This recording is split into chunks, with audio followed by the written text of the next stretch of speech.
Alex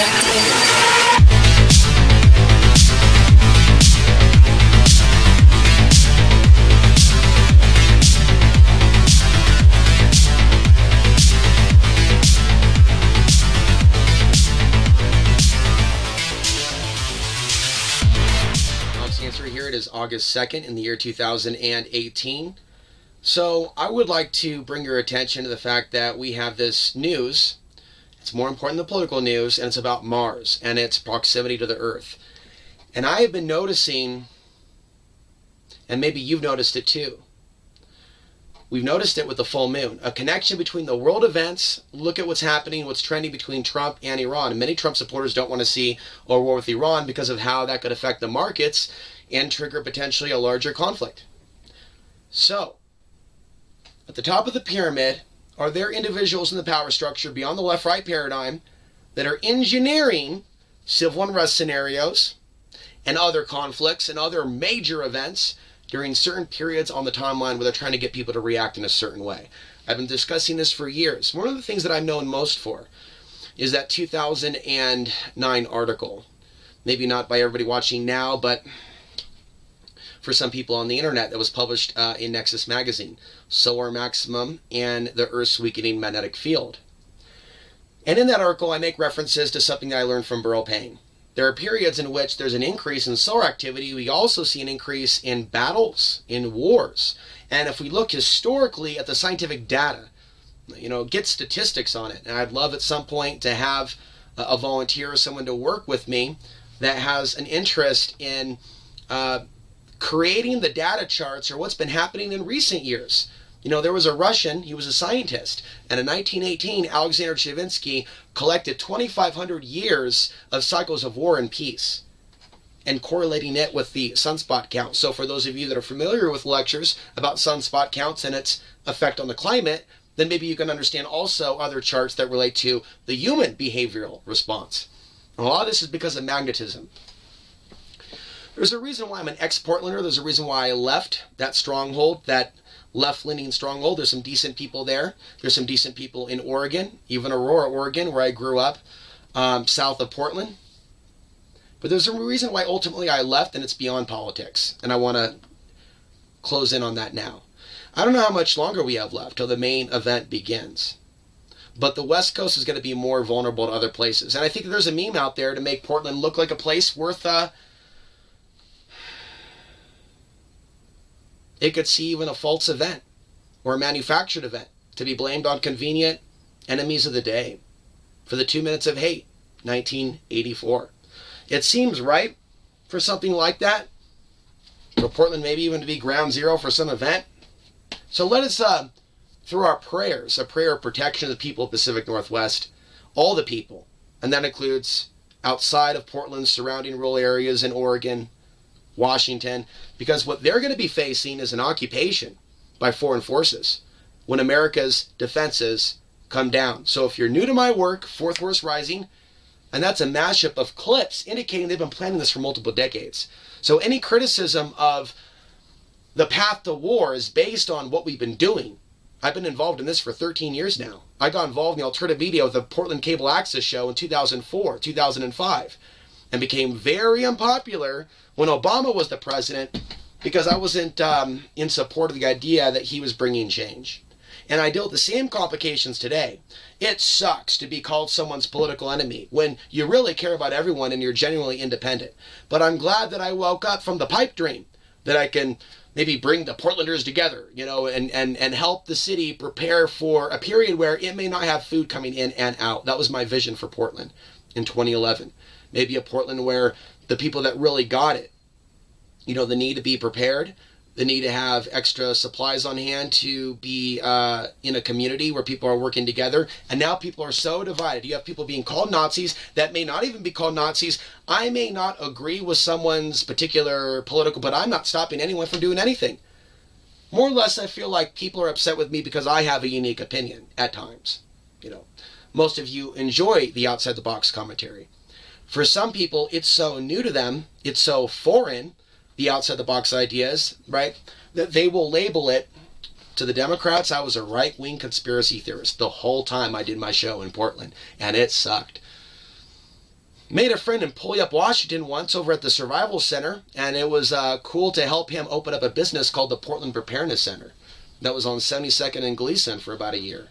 And so there was a time where I was really trying to reach rural people. And then I was going up to Washington to all these different places, wilderness survival schools, meditation retreats. I also went up to the peninsula there and visited a woman that listened to my radio show at the time. It was on oraclebroadcasting.com, which is started by a few individuals that have their own platforms elsewhere. But that time was really also a golden age for those of us males in the alternative media, and now there's been so much divide amongst people that were united years ago. There are people that were watching my content years ago, they're now involved in the left-right paradigm. And it's like, when we heard the former president, George W. Bush, say, "You're either with us, you're the terrorists," we started to see this type of thinking infiltrate even the left. And now we're seeing it come back around again on the right. You're either with us or you're with the people that we're at war with. That's not how reality works. So let me just keep this simple. Prayer protection like a candle over the people, just the whole world right now. Definitely the whole world. And of course, people being victimized overseas, victims of war. But I'm especially bringing attention in this video. Prayer protection, candle, prayer protection for the Pacific Northwest and the people that are going to be going to the Battle of Portland conflict. Prayer protection, mediate that situation. But really, this is really about praying for those souls. They will have the means at their disposal, if they need it, miracles to take place in the Pacific Northwest, which I believe is going to be facing an occupation. And so if you watch, for example, at the front page of my YouTube channel, Man Has a Vision of America's breaches being broken down. China and Russia walking up in our grill, right? There's a series of things that I feel are going to come up right before that. So there's civil unrest scenarios, an increase in natural disasters, volcanic activity, going to a more fascist direction where people on both the left and the right are persecuted to a certain degree. But they will play us off against each other, and they will diffuse as to who's doing the censorship, right? When in reality, the real people doing the censorship and the real individuals controlling YouTube, right, are forces of influence that we don't even understand. And do not underestimate China and their influence over YouTube. So many of my videos criticizing the rise of their military. That's why I don't talk about China so much anymore. It's like they've designated that for the mainstream media and other individuals that are going to clickbait, right? That almost seem to be controlled opposition within the alternative media. If only so many people knew that. So instead of fighting, because that's that Mars energy, rechannel the Mars energy to being confident in ourselves, being strong, reactivating that spiritual protection, protect our mind from intrusion. Okay, Google some of my past videos on psychic protection. Archon Psychic Protection Meditation, published back in 2015. Check that out if you're new to this channel, right? And so when you're at that level, you're going beyond politics and beyond fighting the streets. You're dealing with the spiritual level, the spiritual dimension. And going on that level is not without concern either. When you're trying to help people unplug from the matrix, sometimes there's energy backlash. Sometimes things get weird. So the period in which I think that we could see these things come about is 2025, during the peak of the next solar cycle.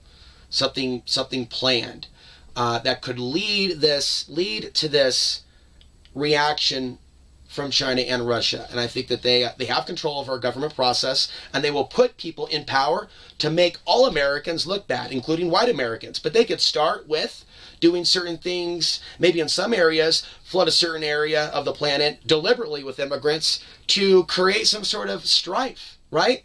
And then, of course, with an economic collapse, you can have people fighting over what few resources and jobs are left. So right now we have people doing that right now, looking at the jobs, looking at them being replaced in some situations, but still not realizing all the things that are involved over a period of time and taking a nation to 22 trillion in debt. And we know in our hearts that this isn't the full debt. And I talk about 4 trillion in debt to fight China, borrowed money from China, borrowing money from China to fight China in the future.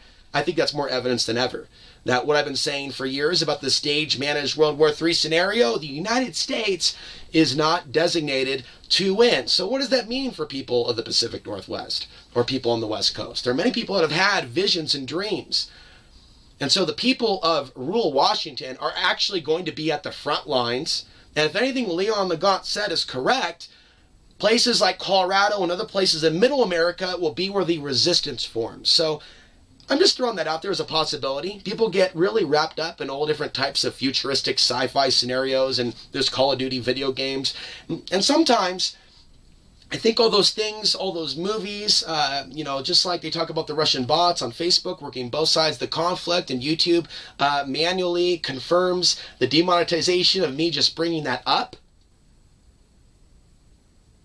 Aspects of the controlled left, just by bringing that up.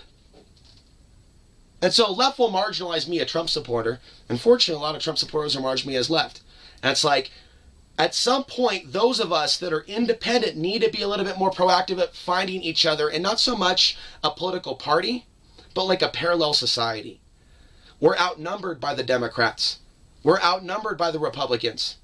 For those people that are genuinely independent, there needs to be more effort towards the things that build community, and not letting people like Jill Stein and, heaven forbid, Bernie Sanders and others, no offense to those of you, but I see that people have really, whenever I criticize those individuals, support will drop in some cases, but in particular with the current president, Donald Trump. And it's like, this channel has always been beyond the left-right paradigm. And so that's something that's important, to be consistent in one's message. So if my message was this 10 years ago, and we're reaching and we're coming up on a point, it doesn't matter that it's Donald Trump. He just happens to be the person that's in office. People need to not take things so personally. He is the person in position.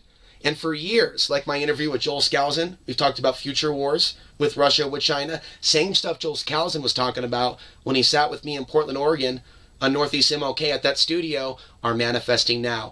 Even if Joel likes Trump. And that's fine, that's his decision. But the very things that Joel talked about, also my former guest Jerome Corsi, also Alex Jones, interviewed him a couple times back in the day. It's like a lot of the things they warned about, ironically, are coming to fruition. But it's beyond the left-right paradigm. It's beyond one person in politics doing it. It takes a much larger, like, you know, that day that got us in this war with Iraq and Afghanistan that I can't even mention on YouTube. It would take so many governments to cover that up, which probably happened, the cover up, that's something to take us out of this divide. Who cares whether someone likes someone or not? And how is this something that's leading to fighting in the streets? And how is the fighting in the streets in Portland and elsewhere? The place in which I was born, Portland, Oregon, February 25th. Right after that disco age. We are witnessing these things on purpose. Portland is also a city that has a certain amount of energy. Not to get too metaphysical, there's another reason other than protests that I got away from that region, and other than the geopolitical things. And it has to do with the history of the Shanghai.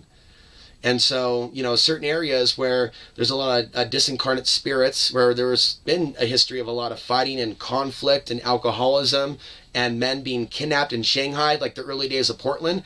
It's interesting that a lot of the battling that you're seeing is occurring in downtown streets, where there's all this history, where there's all this pain, and we see people in pain today.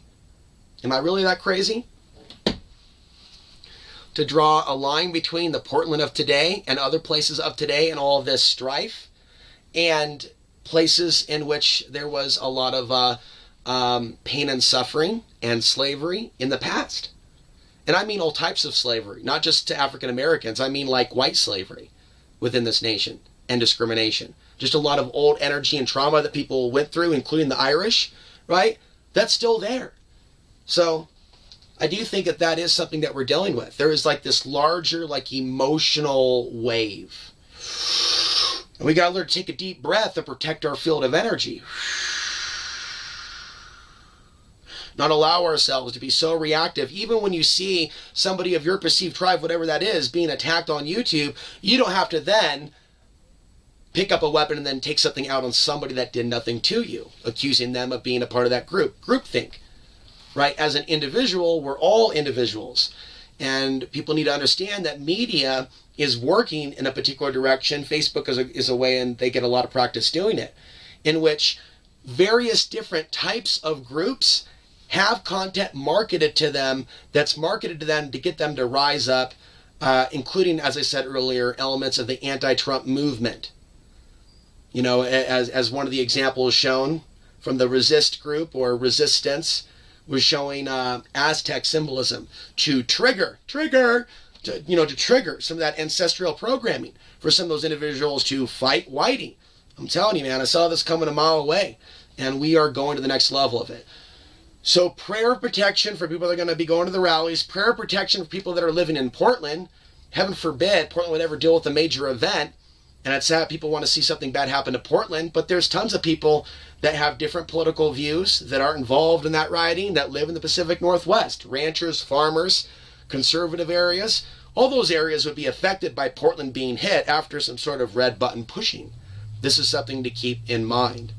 I'm Alex Ansary, signing off, reminding you that the path to the ultimate truth and place of power still lies within.